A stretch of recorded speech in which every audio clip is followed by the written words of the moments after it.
శరీరానికి రక్తానికి సాదృశ్యంగా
దేవుని సహాయం కోసం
మనం ఎక్కువసేపు ధ్యానించుకోవాలి. 10 నిమిషాలు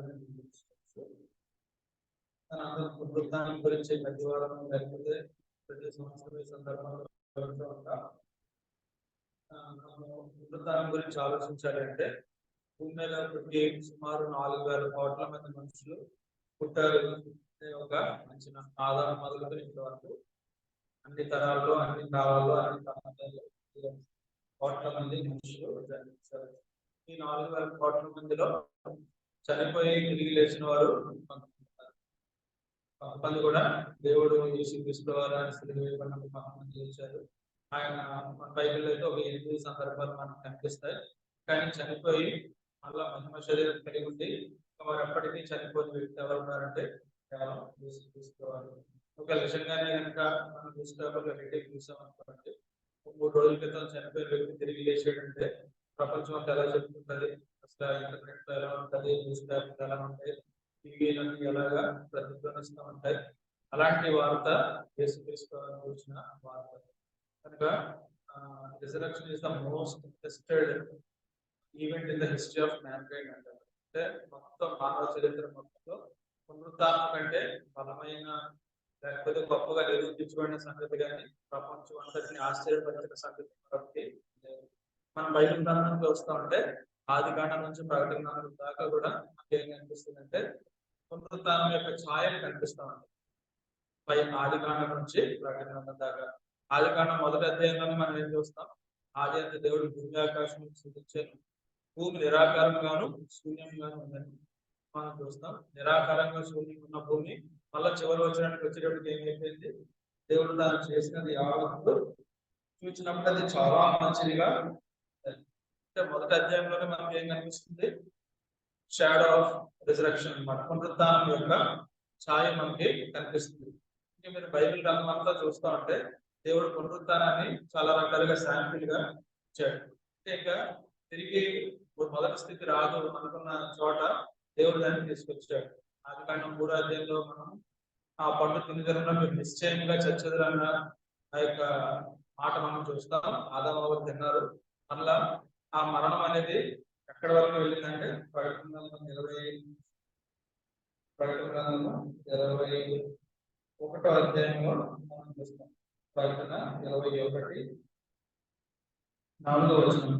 ఆయన వారి కన్నుల ప్రతి బాష్పపిండును తుడిచివేయను, మరణం మీకు ఉండదు, దుఃఖమైనను వేదమైనను వేదనైనను మీకు ఉండదు. కనుక 3వ అధ్యాయంలో మొదలైన మరణము పునరుత్థానం మళ్ళీ ఎక్కడ వచ్చింది? ప్రకటన గ్రంథం 21వ అధ్యాయంలో. అంటే బైబిల్లో పాపము మరణం లేని అధ్యాయాలు మనం చూస్తే మొదటి 2 అధ్యాయాలు, చివరి 2 అధ్యాయాలు. అంటే మొత్తం 1189 అధ్యాయాల్లో 4 చోట్లే మరణం అనేది లేకుండా మనకి కనిపిస్తుంది. తర్వాత ఇస్సాకు యొక్క జీవితంలో కూడా మనం చూస్తాం. ఇస్సాకుని బలి ఇవ్వడానికి అబ్రహాం తీసుకువెళ్తాడు. అక్కడ దేవుడు ఏమని చెప్తాడంటే హెబ్రీ పత్రికలో అబ్రహాం బలి చేశాడని దేవుడు దాన్ని 17వ వచనం. అబ్రహాం శోధింపబడి విశ్వాసమును బట్టి ఇస్సాకును బలిగా ఇచ్చాడు. బలిగా అర్పించి ఆ తర్వాత వచనంలో ఇదే మళ్ళీ ఎవరు ఆ వాగ్దానాన్ని సంతోషంగా ఎవరితో చెప్పబడినో ఆ అబ్రహాము మృతులను సహితం లేపుటకు దేవుడు శక్తిమంతుడై నిలిచినవాడు. తన ఏకత్వాన్ని అర్పించి ఉపమాన రూపంగా మృతుల్లో నుండి మరలా పొందాడు. కనుక ఇస్సాకు జీవితంలో కూడా మనం ఏం చూస్తున్నాం? మృతుల నుంచి తిరిగి లేచాడనే ఉపమాన రూపంగా చూస్తున్నామంటే ఆ పునరుత్థానం అనేది బైబిల్ అంతా మనకి కనిపిస్తుంది. అలాగే మీరే మనం ఆలోచిస్తూ ఉంటే రకరకాల తలంపులు చెప్పగలుగుతూ ఉంటాం. ఏమన్నా చెప్పండి, అలాగే బైబిల్లో ఇది పునరుత్థానానికి సాదృశ్యంగా అనిపిస్తుంది, ఉపమానంగా అనిపిస్తుంది అనేది చెప్పచ్చు. శద్రక్ మేషక్ అబేద్నెగో అని చూస్తున్నాం. అగ్నిలో వేస్తే బ్రతికొచ్చే మనిషి ఉంటాడు ఎవడన్నా? లేడు. దేవుడు ఉపమాన రూపంగా పునరుత్థానాన్ని చూపించడానికి వారిని బయటికి తీసుకొచ్చాడు. ఇక దానియేలుని సింహాల గుహలో వేసిన తర్వాత ఏ సింహం చంపకుండా ఉండే సింహాన్ని మనం చూస్తాం. దేవుడు ఉపమాన రూపంగా పునరుత్థానాన్ని తీసుకొచ్చాడు. ఇంకా పాత నిబంధనలే చెప్తాను అంటే యేసుప్రభువే లేపిస్తాడు. యోనా చెప్తాడు. కనుక చేప గర్భంలోకి వెళ్ళిపోయి అంటే ఆయన చేపలో ఉన్నాడో సముద్రంలో ఉన్నాడో ఆయనకి తెలియదు. 3 రోజులు అయిపోయిన తర్వాత తిరిగి లేచాడంటే అదేంటి? అది కూడా ఒక పునరుత్థానం. ఇంకా ఏమన్నా చెప్పండి, ఆలోచిస్తే అందరికి గుర్తొస్తూ ఉంటుంది. తప్పిపోయిన కుమారుడు గురించి తండ్రి ఏమంటాడు? లూకా సువార్త 15:4.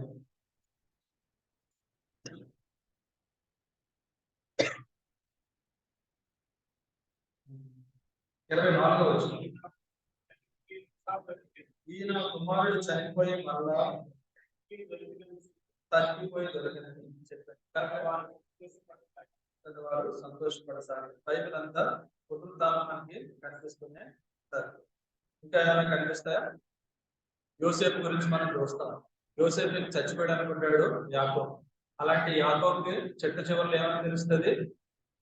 యోసేపు బ్రతికున్నాడు, ఐగుప్తు దేశం అంతటిని ఏలుతున్నాడు, మన అందరిని వచ్చేయమని 70 బళ్ళు పంపించాడు అనగానే యాకోబు నిశ్చేష్టుడు ఆయన.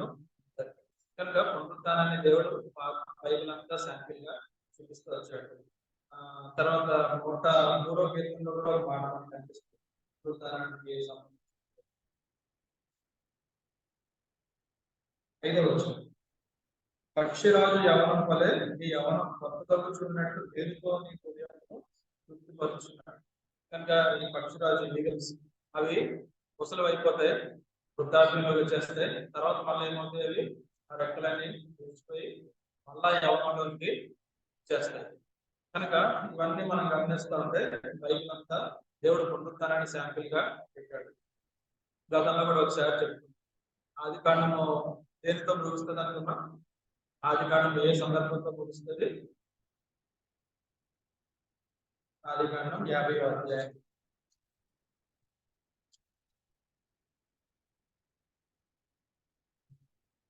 26వ వచనం.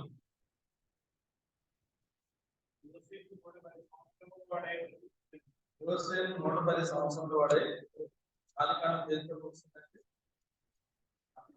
యోసేపు యొక్క మరణంతో ద్వితీయోపదేశకాండం 34వ అధ్యాయం 34వ అధ్యాయం 5వ వచనం. యెహోవా సేవకుడైన మోషే యెహోవా మోయాబు దేశంలో ఈ మోషే పుత్రుడు మనం చూస్తాం. ద్వితీయోపదేశకాండం ముగింపు ఏంటి? మోషే యొక్క మరణం. యెహోషువ గ్రంథం ఇక్కడ ఒక 2 మరణాలు మనకు కనిపిస్తాయి. 24:29లో ఈ సంఘటన జరిగిన తర్వాత మూడో కుమారుడును యెహోవా దాసుడైన యెహోషువ 110 సంవత్సరం వయసు వాడే పుట్టి 33వ వచనం. మరియు అహరోను కుమారుడైన ఎలియాజరు. కనుక మనం చూస్తా ఉంటే గొప్ప దేశాన్ని వెళ్ళిన యోసేపు చనిపోయాడు, గొప్ప ప్రవక్త అయిన మోషే చనిపోయాడు, యెహోషువ చనిపోయాడు, గొప్ప యాజకుడైన ప్రధాన యాజకుడైన ఎలియాజరు చనిపోయాడు. ఇంకా మనం చూస్తా ఉంటే మొదటి దినవృత్తాంతాలు ఆఖరి అధ్యాయం ఆఖరి వచనం. ఆఖరి అధ్యాయం 28వ వచనం. అతను వృద్ధాప్యం వచ్చిన వాడే ఐశ్వర్య ప్రభావం కలిగి మంచి వృద్ధిలో మరణించారు. దావీదు యొక్క మరణంతో ముగుస్తుంది. తర్వాత యోగు గ్రంథం చూస్తే అక్కడ కూడా ఏమున్నది? యోగు కాలం వృద్ధుడై వృద్ధిపడ్డాడు. అసలు ఈ యోగు ఏమనుకుంటాడు? స్టార్టింగ్ లో స్టార్టింగ్ ఏమనుకుంటాడు చూడండి. మాట్లాడడం మొదలుపెట్టి అలా పుట్టిన జనమును శపించింది. అని చెప్పేసి నేను పక్కన వచ్చిన పుట్టుకలోనే కనుక నేను ఏమైనా చావకపోతే చెప్పుకుంటాడు. అందులో 7వ అధ్యాయంలో చనిపోయినట్టు బాగుందని అంటాడు. ఇలాంటి యువకుకి చివరికి వచ్చేటప్పటికి ఏమైంది? కాలం నిండిన విడుదల. కనుక యువకు వచ్చిన కష్టాలు నేను ఎందుకు బ్రతకడం అనుకున్న యువకుని దేవుడు మళ్ళా తిరిగి ఒక రకంగా పునరుద్ధానం అన్నమాట. చనిపోయిన తన కుమారులకు బదులుగా అంతా దేవుడు చేశాడు. అంత మాత్రమే కాదు, యోగుకున్న నిరీక్షణ యోగు 19:25లో మనం చూస్తాం. యోగు యొక్క ముగింపు యోగు మరణం కాదు.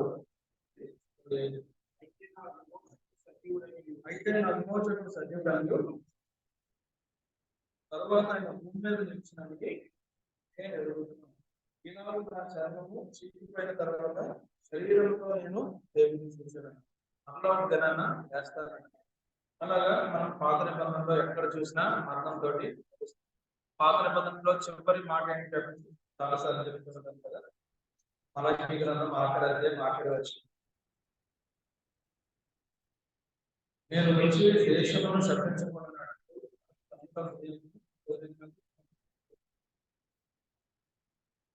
ఇంగ్లీష్ లో చూస్తే లాస్ట్ మాట ఉంటుంది కర్స్ అంటే. పాత నిబంధన దేంతో ముగిసింది? శాపంతో ముగిసింది. అదే ఇప్పుడు మనము కొత్త నిబంధనలకు వచ్చేస్తే మత్తయి, మార్కు, లూకా, యోహాను 4 సువార్తలు దేంతో ముగిసాయి? యేసుప్రభువు యొక్క మరణంతో, యేసుప్రభువు యొక్క పునరుత్థానంతో ముగిసాయి. కనుక పాత నిబంధన అంతా మరణం వెంటాడుతుంది. కొత్త నిబంధనకు వచ్చేసరికి మరణాన్ని ఆయన జయం చేశాడు. బైబిల్ చివరి మాట చూడండి. బైబిల్ చివరి మాట 22-21 ప్రభు అయిన యేసు కృప పరిశుద్ధులకు తోడైనట్టుగాక. కృపతోటి పాత నిబంధన కర్స్ తోటి ముగిస్తే కొత్త నిబంధన దేనితో ముగిసింది? కృపతోటి, గ్రేస్ తోటి. ఈ విధంగా మనం చూడవచ్చు. అలాగే యేసు ప్రభువు తిరిగి లేచారనడానికి రకరకాల సూచనలు ఉన్నాయి, ఎన్నో ఉన్నాయి. మనం కొన్ని ఆయన కనిపించిన సందర్భాలు మనం చూసుకుని అందులో నుంచి మనం ఏం నేర్చుకుని మనం జీవించుకుంటాం. యేసుక్రీస్తు వారు చనిపోయిన తర్వాత సమాధి చేయబడి తిరిగి లేచిన తర్వాత ఎన్ని రోజులు అగుపడ్డారు ఆయన? ఎన్ని రోజులు ఉన్నారు భూమి మీద?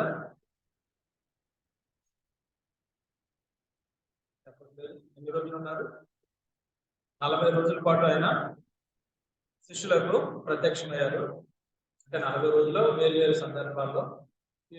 కనుక మనం చాలా సార్లు గమనిస్తూ ఉంటే క్రిస్మస్ కి ఇచ్చినంత ప్రయారిటీ ఈస్టర్ ఇవ్వరు జనాలు. ఎందుకని? మనందరం మట్టి వారం కనుక పుట్టుక గురించి ఎక్కువ ఉంటారు కానీ పునరుద్ధానం గురించి ఎక్కువ మన పొరలో. కానీ మన భూ సంబంధమైన విషయాలే మనం చూస్తాం. ఇప్పుడు మనం చాలా సమాసాలకు వస్తే ఎన్ని రోజులు ఆచరిస్తారు వాళ్ళు? 40 days ఆచరిస్తారు. వాస్తవానికి యేసుప్రభు 40 days గురించి మనం ఆలోచిస్తే ఆయన పరిచర్యకు ముందు 40 రోజులు ఉపవాసం ఉన్నారు. ఆయన చనిపోయి తిరిగి లేచిన తర్వాత 40 రోజులు కనిపించారు. కనుక అసలైన 40 days అంటే అసలైన ధ్యానం ఎప్పుడు మనం ఆయన పరిచర్యకి ముందు చూస్తాం, ఆయన పరిచర్య ముగింపులో మనం చూస్తాం. ఆయన పరిచర్య ఆరంభంలో చెప్పిన మాట ఏంటి? పరిచర్య ఆరంభంలో చెప్పిన మాట పరలోక రాజ్యము సమీపించున్నది. మత్తయి సువార్త 4వ అధ్యాయం. మత్తయి సువార్త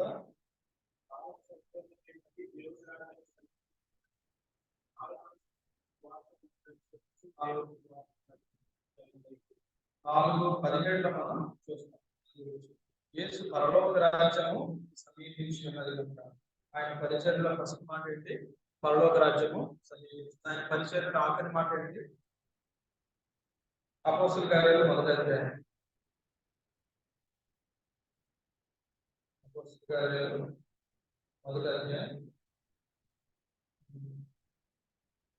మాట తెలుసుకుందాం.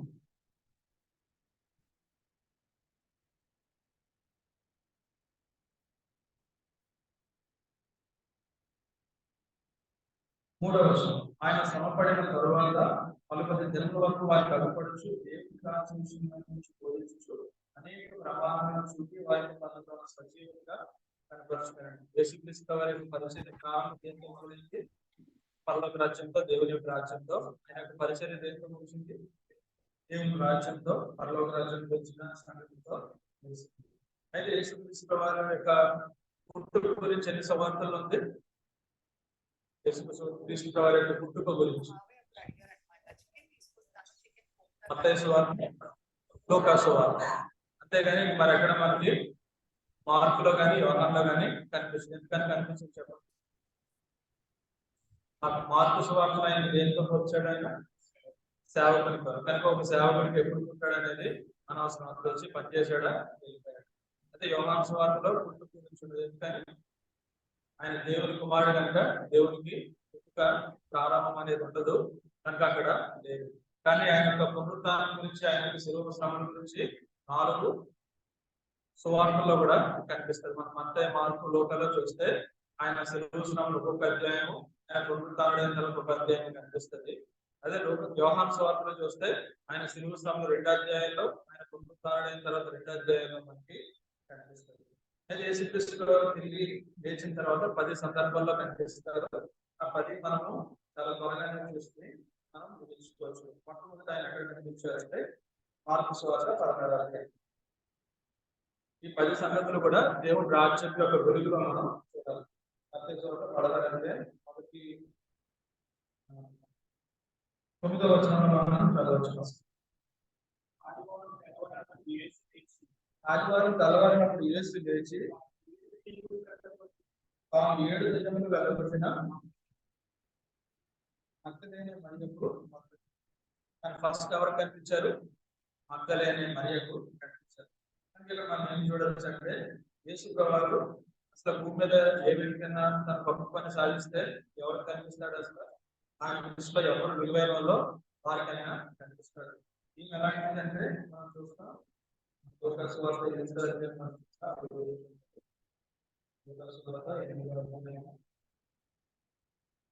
రెండవ వచనంలో మనం చూస్తాం 12 మంది శిష్యులను అపవిత్రాత్మలను వ్యాధులను అనగా 7 దయ్యములు వదిలిపోయిన అసలు ఆమె గురించి ఇంట్రొడక్షన్ చాలా భయంకరంగా 7 దైవంతో భద్రమైన మాత్రమే. కనుక యేసుక్రీస్తు వారు ఇక్కడ ఏమని చెప్తున్నారంటే ఆయన యొక్క రాజ్యంలో ఎవరు ప్రవేశించినా అది కేవలం కృప ద్వారా మాత్రమే ప్రవేశిస్తారు, ఎటువంటి అర్హత ఉన్న వాళ్ళు ప్రవేశించరు అని ఆయన యొక్క మొదటి అపియరెన్స్ లో మనకి తెలియజేస్తున్నారు. అందులో ఇంకా మనకి ఇంకా సంతోషకరమైన మాట ఏమనిపిస్తుందంటే మార్కు సువార్త 16వ అధ్యాయంలో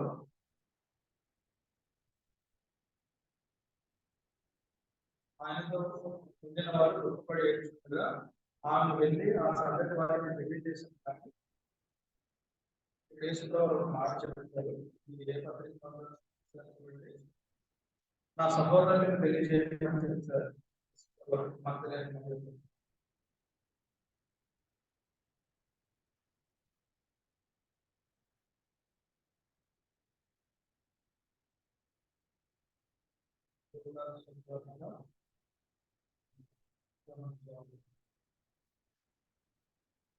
లోకంలో 20వ అధ్యాయం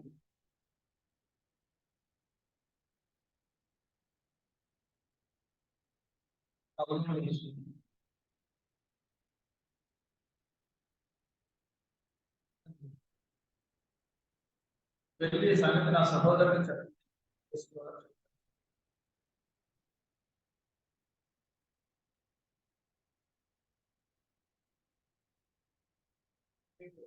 17వ వచనం యేసు ఆమెతో నేను ఇంకనూ తండ్రి యొక్క పెట్టుకోలేదు కనుక నన్ను ముట్టుకున్నప్పుడు అయితే నా సహోదరుని యొక్కకు యేసు ప్రభువు లేచిన మొదటి సందర్భంలో నా సహోదరుని యొక్కకు వెళ్ళి అని చెప్తున్నారంటే ఆయన సహోదరులుగా మనల్ని ఇచ్చుకున్నారు. అంటే కృప ద్వారా మాత్రమే ఆయన యొక్క రాజ్యంలో ప్రవేశం కలిగింది. కనుక మొట్టమొదటి సంగతి యేసు ప్రభువు ప్రత్యక్షమైనప్పుడు ఆయన రాజ్యంలో ఎవరైనా కృప ద్వారానే ప్రవేశిస్తారు.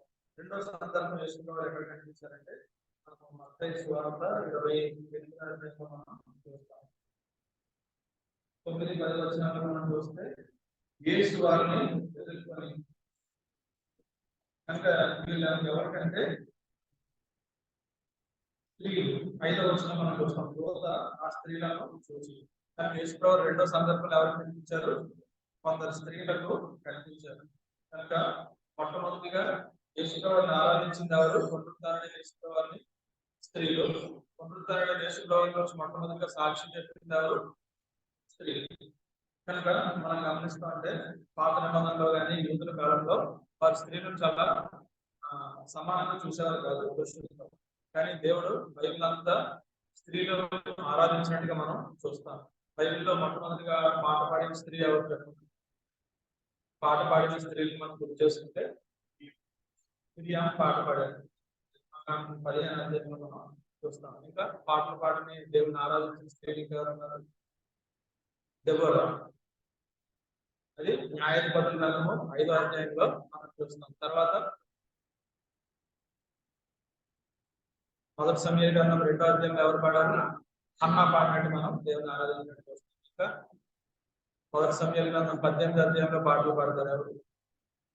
దావీదు గొలియాతుని చంపి వచ్చినప్పుడు స్త్రీలు పాటలు పాడుకుంటూ వస్తారు. ఇంకా దేవుని గురించి పాడిన వారు ఎవరు ఉన్నారు?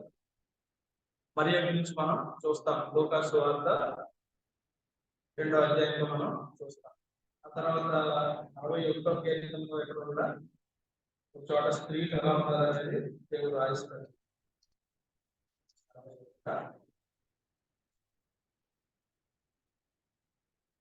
స్త్రీలు సమూహంలో వస్తున్నారని కీర్తనలో కనిపిస్తుంది. ఆ వచనం మనం తర్వాత చూసుకోవచ్చు. కానీ కనుక యేసుక్రీస్తు వారు లేకపోతే యేసు ప్రభువు యొక్క రాజ్యంలో అందరూ సమానమైన సంగతి రెండవ సంగతి మనకు కనిపిస్తుంది. ఒక మాట కూడా మనం చూడొచ్చు ఏంటంటే జకర్యా గ్రంథం 9వ అధ్యాయం చూడండి. జకర్యా గ్రంథం 9వ అధ్యాయం 9వ వచనం.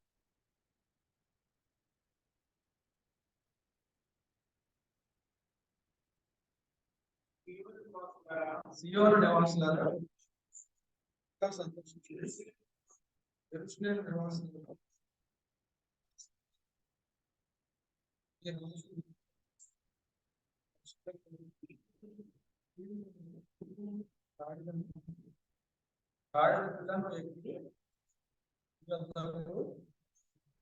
మనం ఇది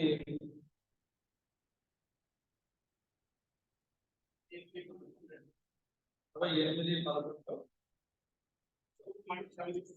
ప్రభు మాట సెలవించున్నాడు, దాన్ని ప్రకటించే స్త్రీలు గొప్ప సైన్యం. మనం జకర్యా 9:9 చదువుకున్నాం కదా, సీయోను నివాసాలను ఉంది. ఇంగ్లీష్ ఏమన్నా తెలుసా? ఓ డాటర్స్ ఆఫ్ జైన్ అంటారు. అంటే సియోను కుమార్తెలారా అంటారు. సియోను కుమార్తెలారా అని మనకు కనిపిస్తుంది.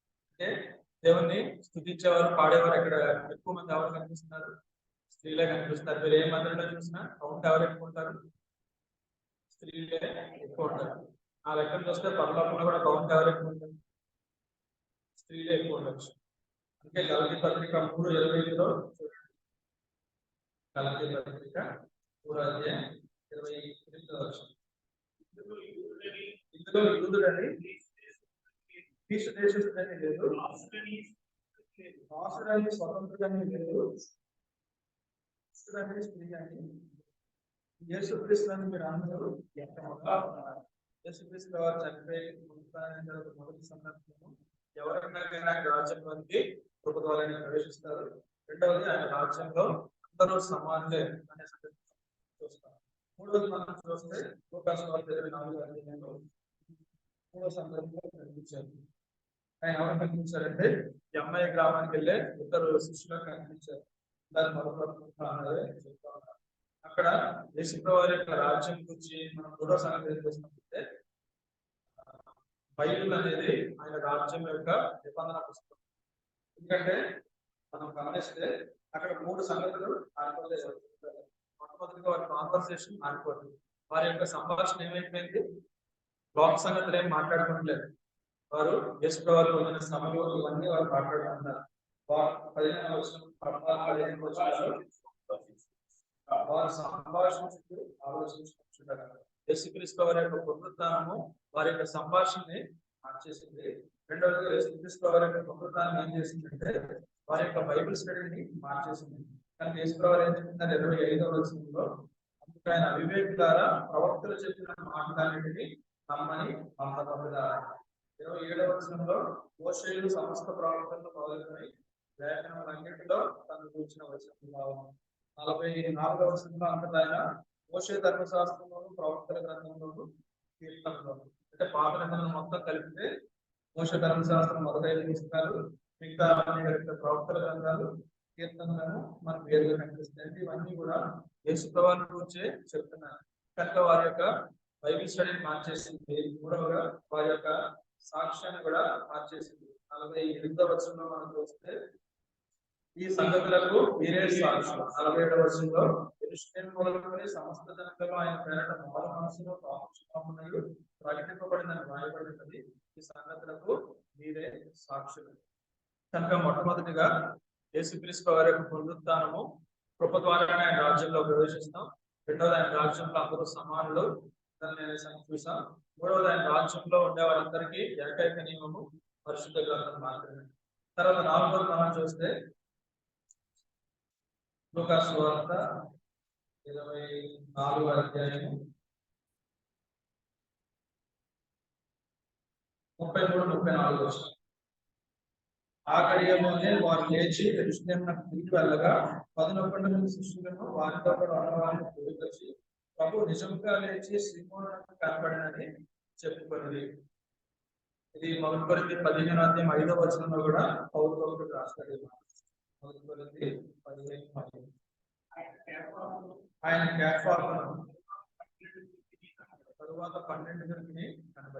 ఇక్కడ మనం ఏం చూస్తామంటే దేవుని రాజ్యంలో ఆయన యొక్క ఎన్నిక మాత్రం గాడ్స్ చాయిస్. కనుక ఆయన ఎవరికి ఏ బాధ్యత ఇస్తాడో అది ఆయన ఇష్టం. పేతురుకి ఎందుకు కనిపించడానికి మనం క్వశ్చన్ చేయడానికి లేదు. పాత నిబంధనలో మోషేకి పరిచయం ఇచ్చినప్పుడు అహరోను మిరియాములు కానీ దాతాను అబీరాము కోరాను కానీ వీళ్ళు ప్రశ్నించి వారు నష్టపోయారు. కనుక మనం పేతురు మనం చూస్తాం మత్తయి 16:18లో ఆయన ఏమి ఇస్తాడు? పేతురుకి పాతాళం ద్వారములు నిలువనేరని చెప్తూ ఈ బండ మీద నా సంఘం కట్టును అని పేతురుకి తాలూకు చెవినిచ్చాడు. మనం చూసినట్టుగా అపోస్తల కార్యాలు 2వ అధ్యాయంలో యూదుల మధ్యలో ఫస్ట్ పరిచయం చేసింది ఎవరు? పేతురు. అపోస్తల కార్యాలు 8వ అధ్యాయంలో సమరయుల మధ్య ఫస్ట్ పరిచర్య ఆయన చేశాడు.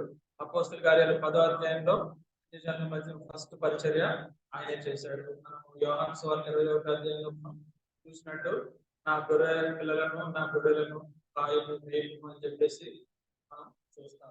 మూడవ సంగతి మనం ఏం చూస్తామంటే దేవుని రాజ్యంలో దేవుని యొక్క ఎన్నిక మాత్రమే కానీ దేవుని చాయిస్ అంటే ఏ మనిషి యొక్క చాయిస్ లేదు. తర్వాత ఆయన రాజ్యంలో ఒక్కొక్కరికి ఆయన ఒక్కొక్క రోల్ ఇస్తాడు. కానీ మన పక్క వాళ్ళకి ఇచ్చిన రోల్ మనకి ఎందుకు ఇవ్వలేదని మనం క్వశ్చన్ చేయడానికి లేదు. కానీ ఆయన రాజ్యంలో ప్రవేశం ఇవ్వడమే మనకి ఎక్కువ అనే సంగతి గ్రహించాలి. తర్వాత యేసు ప్రభువు 4వ సంగతి ఎక్కడ కనిపించారంటే యోహాను సువార్త 20వ అధ్యాయం యేసు ప్రభువు కనిపించిన 5వ సందర్భం. యోహాను సువార్త 20వ అధ్యాయం 19వ వచనం. ఆదివారం సాయంకాలం శిష్యులు యూదులకు భయపడి తాము కూడి ఉన్న ఇంటి తలుపులు మూసుకొని ఉండగా యేసు వచ్చి మధ్య నిలిచి మీకు సమాధానం కలుగుగాక అని వారితో చెప్పారు. తర్వాత ఆయన అలాగ చెప్పి వారికి తన చేతులను పక్కన చూపగా శిష్యులు ప్రభువును చూసి సంతోషించి అప్పుడు యేసు మరలా మీకు సమాధానం కలుగుగాక తండ్రి నన్ను పంపిన ప్రకారం ఎందుకు మిమ్మల్ని పంపిస్తున్నాను.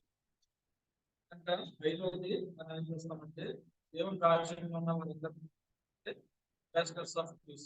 ఆయన యొక్క సమాధానాన్ని ప్రకటించాల్సిన రాయబారులను కనుక సమాధానం అని చెప్పి ఆయన సమాధానాన్ని అందరికీ పంపించమంటారు.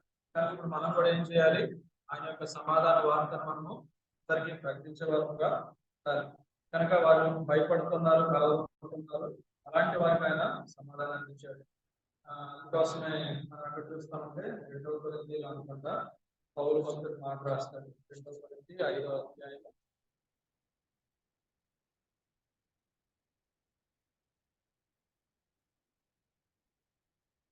18-19 వచనాలు.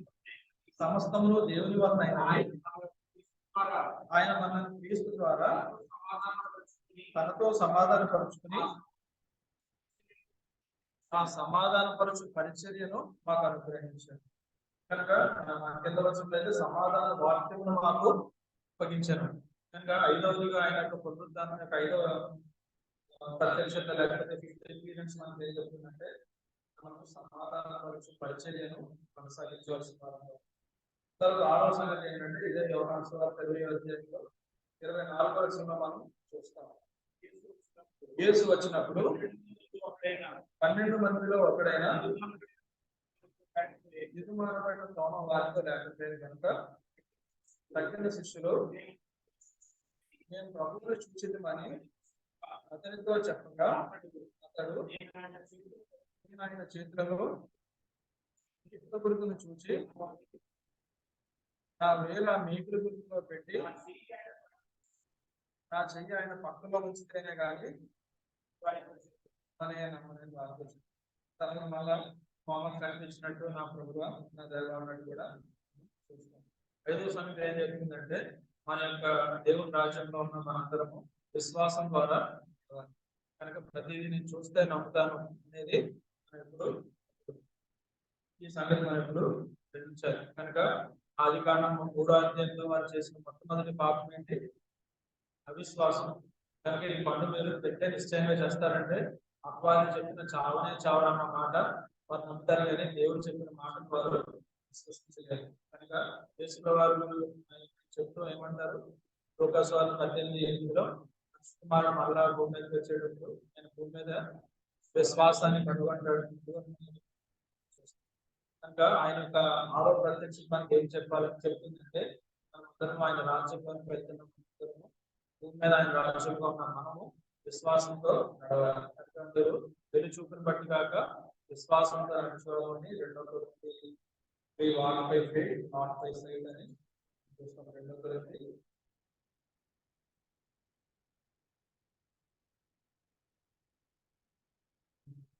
5:6 వెలు చూపు వలన కాక విశ్వాసం వలనే నడుచుకొనుచున్నాను.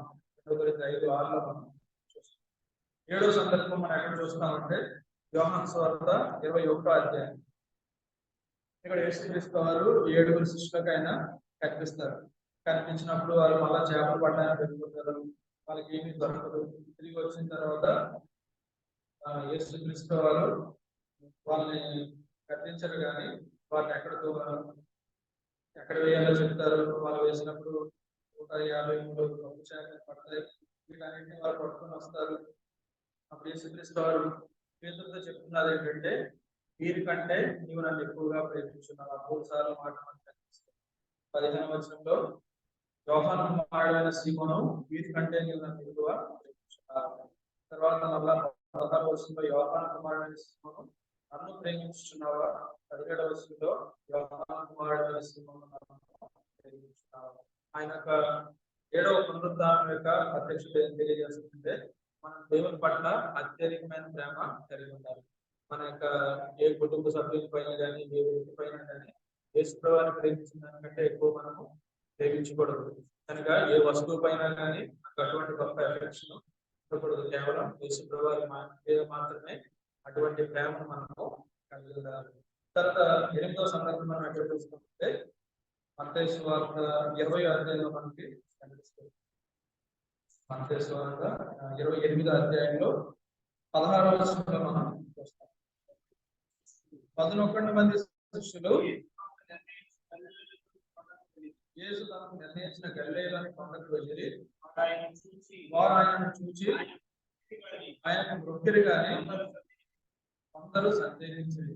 అలాంటి వారితో ఆయన ఏం చెప్తున్నాడంటే 19వ వచనంలో, కాబట్టి మీరు వెళ్ళి సమస్త జనులను శిష్యులనుగా చేయండి, తండ్రి యొక్క కుమారుని యొక్క పరిశుద్ధాత్మ యొక్క నామంలోని వారికి బాప్తిస్మం ఇచ్చారు. కనుక ఆయన ఇచ్చిన గ్రేట్ కమిషన్, ఆయన ఆజ్ఞ ఏంటంటే ఉన్న అందరికీ మనము సువార్త ప్రకటించాలి. అది దేవుడు ఇచ్చిన సలహా కాదు. మీరు ప్రకటిస్తే ప్రకటించండి, కుదిరితే ప్రకటించండి, మీకు అనుకూలమైన వ్యక్తులంటే ప్రకటించండి అనేది కాదు, కానీ ప్రకటిస్తూనే కనుక ప్రతిసారి మనము నోటితో ప్రకటించాలనుకుంటుంది, కానీ మన క్రియల ద్వారా మన యొక్క మాటల ద్వారా సమస్తము ఇస్తూ ఉండాలి. తర్వాత 9వ సందర్భం యేసుక్రీస్తు వారు ఎక్కడ కనిపించారంటే 1 కొరింథీయులు 15వ అధ్యాయంలో మనం చూస్తాం.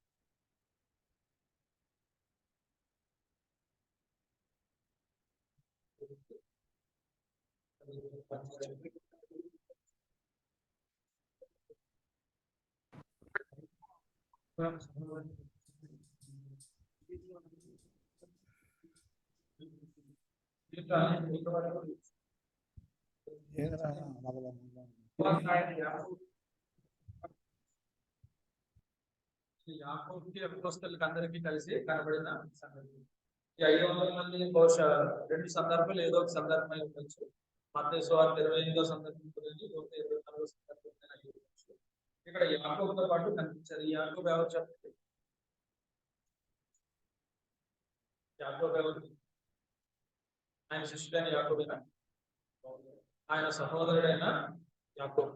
అంటే ఆయన తర్వాత మరియా యోసేపులకు పుట్టిన 4 సహోదరుల్లో ఒకడైన యాకోబు. ఎబ్రీ పత్రిక తర్వాత యాకోబు పత్రిక రాసిన ఆయన వారికి కనిపించాడు. అక్కడ వారికి కనిపించిన సందర్భంలో లూకా 24లో మనం చూడొచ్చు.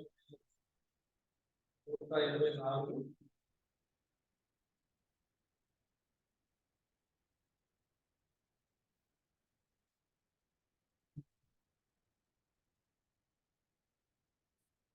49. ఇదిగో నా తండ్రి వాగ్దానం చేసిన మీ మీదకి పంపిస్తాను, మీరు పైనుండి శక్తి పొందే వరకు పట్టణంలో నిలిచినడని వారితో చెప్పండి. ఇక్కడ దేనికోసం చెప్తున్నారైనా? పరిశుద్ధాత్మ దేవుని యొక్క శక్తి కోసం చెప్తున్నారు. వాళ్ళు సువార్త ప్రకటించాల్సిన అర్జెన్సీ ఉంది, కానీ దేవుడు ఏం చేస్తున్నాడు? మీరు వెంటనే వెళ్ళి సువార్త ప్రకటించడానికి వాళ్ళు వెయిట్ చేసి పరిశుద్ధాత్మ దేవుడు వారి దగ్గరికి వచ్చేంత వరకు వారు వెయిట్ చేయాలి, తర్వాత వారు ప్రకటించాలి. కానీ ఒక 9వ సందర్భం మనకు ఏం చెప్తుందంటే పరిశుద్ధాత్మ యొక్క శక్తి కోసం చెప్తుంది. దేవుని రాజ్యంలో ఉండే మనందరము పరిశుద్ధాత్మ దేవుని శక్తి పొందుతూ చేయాలి, కానీ మన సొంత తలంపులతో సొంత వాటితో మనం చేయగలం.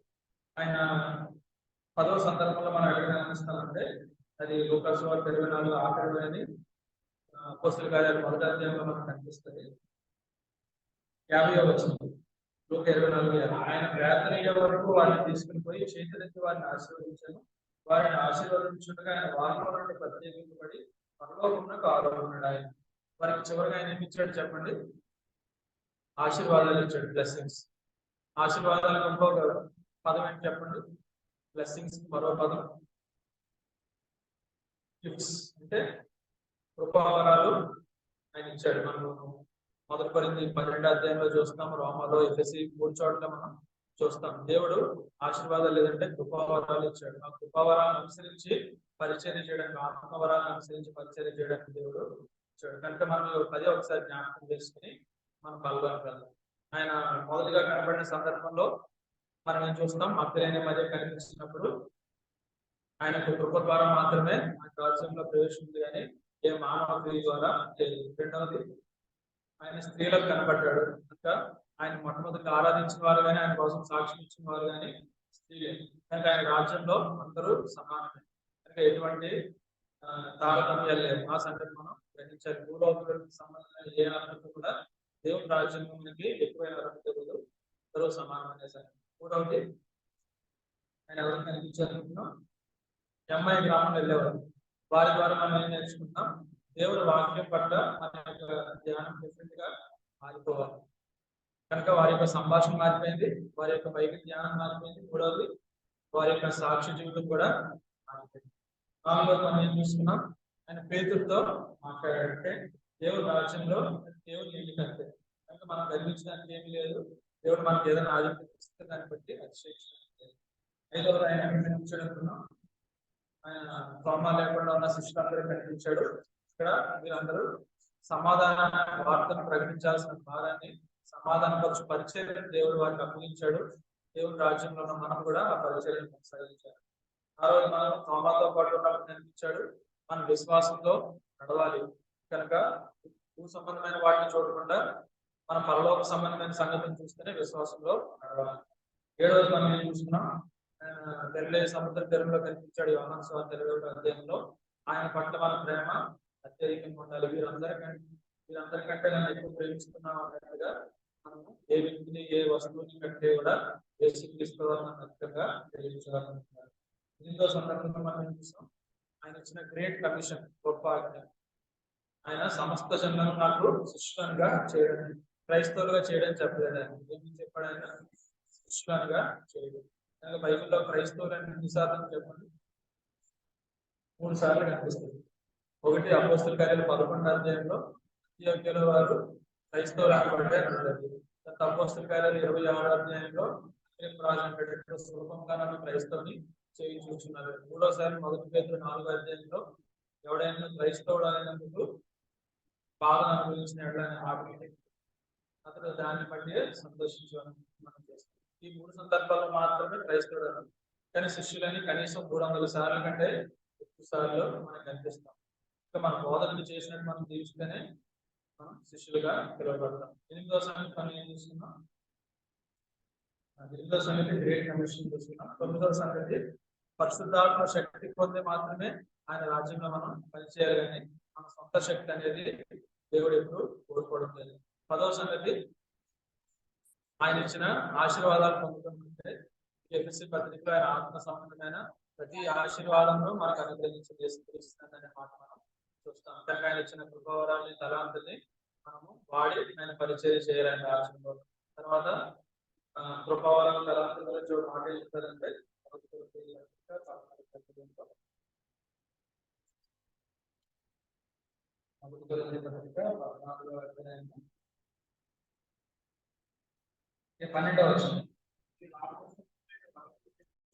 మీరు ఆత్మ సంబంధమైన వరముల విషయమై ఆసక్తి గలవారు కనుక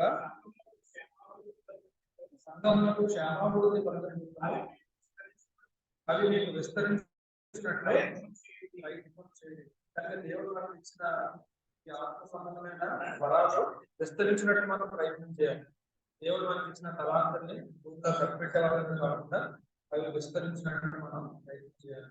కనుక ఏవైతే దేవుడు ఇచ్చిన ఆత్మవరాలు ఉన్నాయో, ఆయన బుద్ధి వాక్యం, జ్ఞాన వాక్యం, ఇలాంటివన్నిటిని అవసరం వాక్యము, భాషలో మాట్లాడేది అంతా కూడా వాటిని మనము వృద్ధి పొందేటట్టు ఈ రీతిగా మనం జీవిస్తే ఆయన పునరుద్ధానం గురించి మనం మొదటి వర్తమానంలో, రెండవ వర్తమానంలో కలిగిగా మనం అందరం ఖచ్చితంగా ఒక దినాన చనిపోతాం, కానీ తర్వాత తిరిగి లేస్తాం. ఈ యొక్క పునరుద్ధానం అనేది ఎక్కడ మనకు కనిపించింది.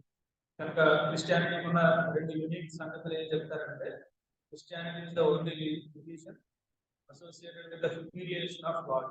మీరు ఏ మతమైనా చూడండి, దేవుడు తప్పు చేసినట్టు కనిపిస్తుందా? దేవుని అవమానించినట్టు కానీ, దేవుడు తప్పు చేసినట్టు కానీ, దేవుడు సంపొందినట్టు కానీ ఎక్కడ మనకి కనిపించదు. కేవలం యేసుక్రీస్తు వారు మాత్రమే సిలువ వేయబడినట్టు, ఆయన అవమానించబడినట్టు మనం చూస్తాం. ఏ మతంలో కానీ వాళ్ళు దేవుడిని తప్పు చేస్తే వాళ్ళు కేవలం క్రైస్తవ్యంలో మాత్రమే మనం చూస్తాం. రెండో సంగతి ఏంటంటే, కేవలం క్రైస్తవ్యంలో మాత్రమే చనిపోయిన తిరిగి లేచే సంగతి ఉంది. మిగతా వాళ్ళు ఊహాజనిత కథల్లో కూడా రాసుకోలేదు చచ్చిపోయి తిరిగి లేచాడు అంటే వారికి కనీసము మరణం తర్వాత ఏమవుతుందనే ఆలోచన కూడా లేదు. కానీ దేవుడు ఈ నిజమైన విశ్వాసం ఉంచడానికి మనం ఏం చేశాడంటే ఆయన ఈ పునరుత్థానాన్ని చూపించాడు. చివరిగా ఒక వర్షం చదువుకుని మనం పూజలు చేసుకోవచ్చు. 1 కొరింథీ 17, 18, 19 వచనాలు కలిసి చదువుకుని క్రీస్తు లేకపోవడం వల్ల మీ విశ్వాసం ప్రకారమే మీరు ఇంకనూ మీ పాపంలోనే అన్నారు. క్రీస్తు వారు నశించింది. ఈ జీవితకాలం బట్టితే మనం క్రీస్తు అందరికంటే